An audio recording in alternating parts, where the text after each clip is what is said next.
শ্রীমদ্ ভগবদ গীতা শ্রীকৃষ্ণ বলে গেছেন যে কর্ম তুমি করতে পারো কিন্তু তার ফল তুমি আশা করতে পারো না। অর্থাৎ কি বলেছে, নামাম কর্মাণি লিম্পান্তি নামে কর্মফলে স্পৃহা ইতিমাম অভিজানাতি কর্মভিনসবদ্ধতে। বলছে কর্মফলের আশা তোমার কর্মকে দূষিত করে দেয়। সেই জন্যই তোমাদের প্রথমেই একটা কথা বলে শুরু করি, তোমরা পরীক্ষা দিতে যাবে নির্ভয়ে যাও, তোমাদের জন্য যেটা তৈরি করে দিলাম জাস্ট করবে, পড়বে, চলে যাবে, লিখবে, চলে আসবে। মানে মোদ্দা কথা হচ্ছে তোমরা পুরোপুরি নিশ্চিন্ত হয়ে যাও, তোমাদের সামনে যেটা তুলে ধরেছি একদম তোমরা ফেল, ভালো নাম্বার, খারাপ নাম্বারে আশা ভুলে যাও, জাস্ট এটা তৈরি করো এবং তোমাদের স্যার যেটা তৈরি করেছে সেটা করে নাও। এইখানেই তো আসল মজাটা শুরু হবে। তো এবার দেখো তোমাদের সামনে আমি তুলে ধরছি, দেখো অবরোহণ যুক্তিবিদ্যা তোমাদের যে অধ্যায়টা রয়েছে সেখান থেকে দেখো যুক্তি, দেখো আমি তোমাদের যুক্তিগুলো তুলে ধরছি।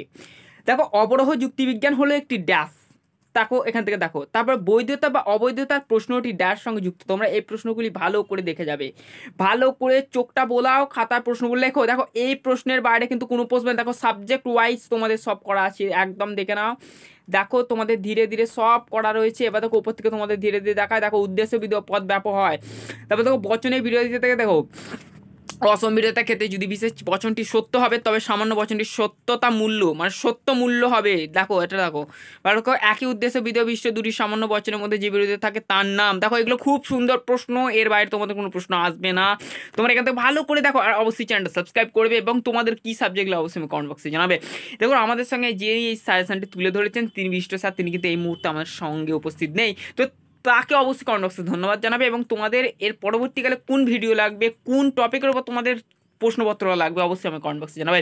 এবং বন্ধুদের মাঝে শেয়ার করে দাও, প্রচুর পরিমাণে শেয়ার করে দাও, কারণ এই প্রশ্নপত্র তোমরা করে যাবে এবং তোমাদের মনে হতে পারে দাদা এই প্রশ্নগুলি আসবে, প্রশ্ন একটা স্বাভাবিক উত্তর হচ্ছে 100% এই প্রশ্নই আসবে। দেখো তোমাদের সাবজেক্ট ওয়াইজ অর্থাৎ তোমাদের চ্যাপ্টার ওয়াইজ সব করা রয়েছে।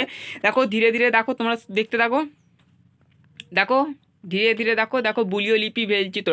এবার তোমরা যারা এখনো পর্যন্ত ভিডিওর সঙ্গে কন্টিনিউ আছে, আমি তোমাদের একটাই কথা বলবো যে তোমরা নিশ্চিন্ত হয়ে যাও, ডেসক্রিপশন বক্সে পিডিএফের লিঙ্ক দেওয়া আছে, পিডিএফটা কালেক্ট করে ভালো করে প্র্যাকটিস করে ভালো। দেখো আর কিন্তু কোনো নেই। এবার দেখো ধীরে ধীরে আমি নিচে নিচে স্ক্রল করছি, আরোহণ অনুমানের স্বরূপ। দেখো এখানে খুব সুন্দর প্রশ্নগুলো, মানে একটা প্রশ্নও কিন্তু তোমরা বাদ দেবে না, ভালো কথা বলছি, একটা প্রশ্নও তোমরা বাদ দেবে না। এখান থেকে জাস্ট টুকটুক টুকটুক করে চলে যাও। দেখো এখান দেখো কারণ, দেখো দেখে নাও একদম ইজিয়েস্ট প্রশ্ন, কোথাও কোনো সমস্যা নেই। এই প্রশ্নগুলো তোমরা ভালো করে প্র্যাকটিস করো। দেখো তোমরা ইতিমধ্যেই করেছো, এখানে এমসিকিউ দেওয়া আছে, এসএকিউ চ্যাপ্টার ওয়াইজ। দেখো এমনি তোমাদের এই চ্যাপ্টারটা বহুত বড় একটা চ্যাপ্টার, ঠিক আছে, অর্থাৎ তোমাদের যে 12-এর যে চ্যাপ্টার রয়েছে অনেক বড় চ্যাপ্টার। এবং দেখো এই প্রশ্নগুলি তোমাদের সহায়িকা যদি থাকে তোমাদের সহায়িকা বার করো, এবং তোমাদের যে বিষ্ট স্যার তোমরা যার কাছে পড়তে যাও অবশ্যই তার কাছে গিয়ে এই প্রশ্নগুলো তোমরা উত্তরগুলো করে নাও। এবার দেখো তোমাদের একটাই কাজ হচ্ছে এটা করে নাও। এরপর ডেসক্রিপশন বক্সে লিঙ্ক আছে, তোমরা লিঙ্কে ক্লিক করে তোমরা এই পিডিএফটা পেয়ে যাবে। ধন্যবাদ দেখার জন্য, অবশ্যই চ্যানেলটা সাবস্ক্রাইব করো এবং তোমার কোন বিষয় লাগবে ফ্রি একদম উইদাউট এনি কস্ট তোমরা পেয়ে যাবে। চ্যানেলটা ফলো করো, দেখা হচ্ছে পরের ভিডিও।